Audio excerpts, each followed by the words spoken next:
ఉమ్మడి మెదక్ జిల్లాలో కుండపోత వాన కురిసింది. నిన్న సాయంత్రం నుంచి ఎడతెరిపి లేకుండా కురుస్తున్నటువంటి వర్షానికి మాత్రం లోతట్టు ప్రాంతాలంతా కూడా జలమయమైనటువంటి పరిస్థితి మనకు కనిపిస్తుంది.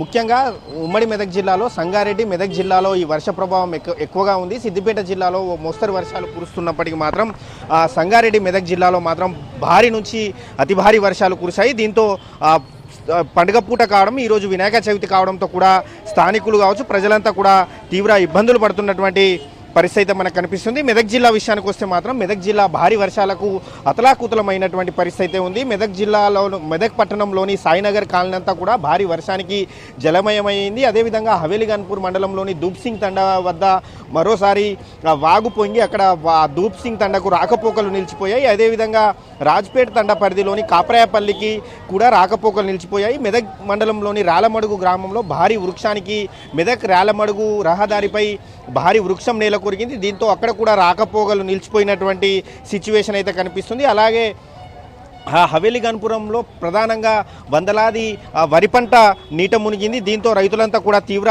ఆందోళనలో ఉన్నారు. అదేవిధంగా రేగోడ్ మండలంలోని జగిర్యాలలో వర్షాలకైతే గుండువాగు అక్కడ పొంగి పొర్లుతున్నటువంటి పరిస్థితి ఉంది. గడిచిన 24 గంటల్లో రాష్ట్రంలోనే అత్యధికంగా మెదక్ జిల్లా పెద్దశంకరంపేటలో 20.4 సెంటీమీటర్ల అతి భారీ వర్షం అయితే కురిసింది. టేక్మాల్లో 20.1, రామాయంపేటలో 17.9, శివనూరులో 16.5, సర్దనలో 16.1, లింగాయపల్లిలో 15.5 సెంటీమీటర్ల అతి భారీ వర్షపాతం అయితే నమోదైంది. సంగారెడ్డి జిల్లా విషయానికి వస్తే సంగారెడ్డి జిల్లాలో నిజాంపేటలో 17.6, కల్హేరులో 11, మనూరులో 10.1, కడపాల్లో 10 సెంటీమీటర్ల వర్షం అయితే కురిసింది.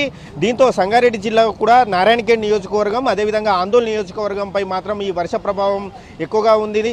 రాత్రి నుంచి కురుస్తున్న వర్షానికి అక్కడ ఉన్నటువంటి మన్సూర్ వాగు పొంగి పొర్లుతుంది. దీంతో కంగ్టి అదేవిధంగా పిట్లం అదేవిధంగా సిరిగాపూర్ వైపు వెళ్ళేటువంటి వాహనాలకైతే అక్కడ తీవ్రమైనటువంటి ఇబ్బందులు అయితే తలెత్తుతున్నాయి. ఆ వాగు ఉధృతికి అక్కడ రాకపోకలు నిలిచిపోవడంతో అత్యవసర సేవలు అందించే అంబులెన్స్ కూడా అక్కడే నిలిచిపోయినటువంటి పరిస్థితి. మరోవైపు మెదక్ జిల్లాలో ఉన్నటువంటి ప్రముఖ పుణ్యక్షేత్రమైనటువంటి ఏడుపాయల ఆలయం 13 రోజులుగా కూడా జలదిగ్బంధంలోనే చిక్కుకుంది. సింగూరు ప్రాజెక్టు గేట్లు ఎత్తడంతో మాత్రం ఇటీవల దాదాపు 40,000 క్యూసెక్ల వరద నీటిని దిగువకు విడుదల చేశారు. దీంతో 13 రోజులుగా కూడా టెంపుల్ గర్భగుడి క్లోజ్ అయినటువంటి పరిస్థితి ఉంది. అయితే ఈ రోజు వరద లేకుండా కూడా మరోసారి సింగూరు ప్రాజెక్టుకు 20,000 క్యూసెక్ల వరద వస్తుండడంతో మాత్రం సింగూరు ప్రాజెక్టు గేట్లు మరోసారి ఎత్తే అవకాశం ఉంది. దీంతో మరోసారి సింగూరు ప్రాజెక్ట్ గేట్లు ఎత్తే అవకాశం ఉండడంతో అక్కడ ఉన్నటువంటి మంజీరా నదికి వరద పోటెత్తే అవకాశం ఉంది. దీంతో ముందస్తుగానే ఇంకా ఆలయం కూడా తెరవలేదు. దీంతో అక్కడ కూడా భక్తులు కూడా అమ్మవారి గర్భగుడి దర్శనానికి వచ్చేటువంటి భక్తులు కూడా తీవ్ర నిరాశకు లోనవుతున్న పరిస్థితి ఉంది. అదేవిధంగా మరో 2 రోజుల పాటు అయితే ఉమ్మడి మెదక్ జిల్లాకు అయితే రెడ్ అలర్ట్ జారీ చేసింది వాతావరణ శాఖ. దీంతో ఇప్పటికే కూడా రామాయంపేట తూప్రాన్లో పలు కాలనీలు కూడా జలమైనటువంటి పరిస్థితి ఉంది. దీంతో వాతావరణ శాఖ హెచ్చరికలతో ఇటు సిద్దిపేట జిల్లా పోలీస్ కమిషనరేట్లోనూ భారీ వర్షాల నేపథ్యంలో కంట్రోల్ రూమ్లు ఏర్పాటు చేశారు. అదేవిధంగా జిల్లా స్థాయి అధికారులంతా కూడా ఎప్పటికప్పుడు పరిస్థితిని